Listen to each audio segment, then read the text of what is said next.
شروع اللہ کا نام لے کر جو بڑا مہربان نہایت رحم والا ہے۔ حامیم، اس کتاب روشن کی قسم کہ ہم نے اس کو ایک مبارک رات میں نازل فرمایا، ہم تو خبردار کرنے والے ہیں۔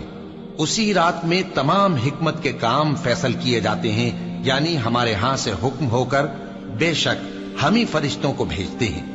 یہ تمہارے پروردگار کی رحمت ہے، وہی تو سننے والا ہے، جاننے والا ہے۔ آسمانوں اور زمین اور جو کچھ ان دونوں میں ہے سب کا مالک، بشرطے کہ تم لوگ یقین کرنے والے ہو۔ اس کے سوا کوئی معبود نہیں، وہی زندگی دیتا ہے اور وہی موت دیتا ہے، وہی تمہارا اور تمہارے پہلے باپ دادوں کا پروردگار ہے۔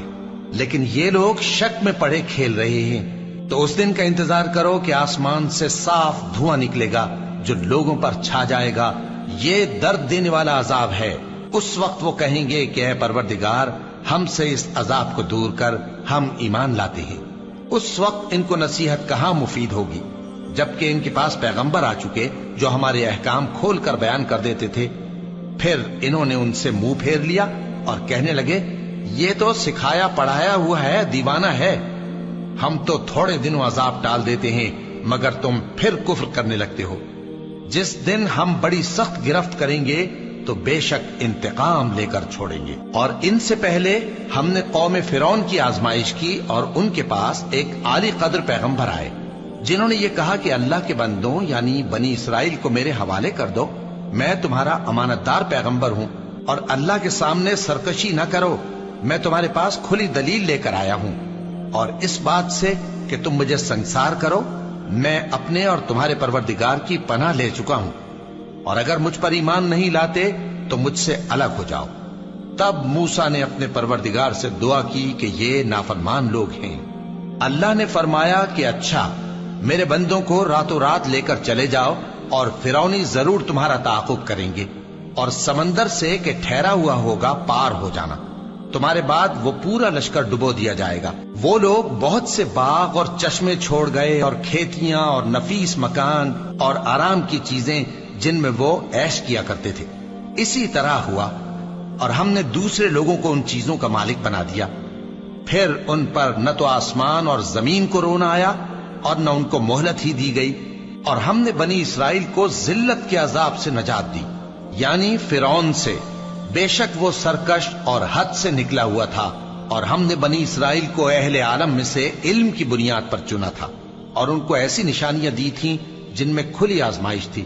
یہ لوگ یہ کہتے ہیں کہ ہمیں صرف پہلی دفعہ یعنی ایک بار مرنا ہے اور پھر اٹھنا نہیں۔ پس اگر تم سچے ہو تو ہمارے باپ دادا کو زندہ کر لاؤ۔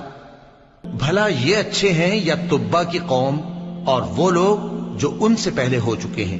ہم نے ان سب کو ہلاک کر دیا، بے شک وہ گناہگار تھے۔ اور ہم نے آسمانوں اور زمین کو اور جو کچھ ان میں ہے اس کو کھیل کے لیے نہیں بنایا، ان کو ہم نے تدبیر سے پیدا کیا ہے، لیکن اکثر لوگ نہیں جانتے۔ کچھ شک نہیں کہ فیصلے کا دن ان سب کے جی اٹھنے کا وقت ہے، جس دن کوئی دوست کسی دوست کے کچھ کام نہ آئے گا اور نہ ان کو مدد ملے گی مگر جس پر اللہ مہربانی کرے۔ بے شک وہی غالب ہے، بڑا مہربان ہے۔ بلا شبہ تھوہر کا درخت گناہگاروں کا کھانا ہوگا، جیسے پگھلا ہوا تانبا۔ وہ تھوہر پیٹوں میں اس طرح کھولے گا جس طرح گرم پانی کھولتا ہے۔ حکم دیا جائے گا کہ اس کو پکڑ لو اور کھینچتے ہوئے دوزخ کے بیچوں بیچ لے جاؤ، پھر اس کے سر پر کھولتا ہوا پانی انڈیل دو کہ عذاب پر عذاب ہو۔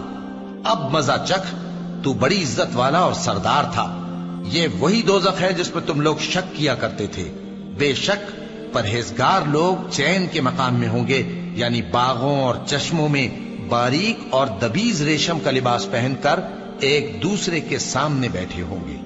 وہاں اس طرح کا حال ہوگا، اور ہم بڑی بڑی آنکھوں والی حوروں کو ان کی بیویاں بنا دیں گے۔ وہاں امن و اطمینان سے ہر قسم کے میوے منگائیں گے اور کھائیں گے، اور پہلی دفعہ کے مرنے کے علاوہ موت کا مزہ پھر نہیں چکھیں گے، اور اللہ ان کو دوزخ کے عذاب سے بچا لے گا۔ یہ تمہارے پروردگار کا فضل ہے، یہی تو بڑی کامیابی ہے۔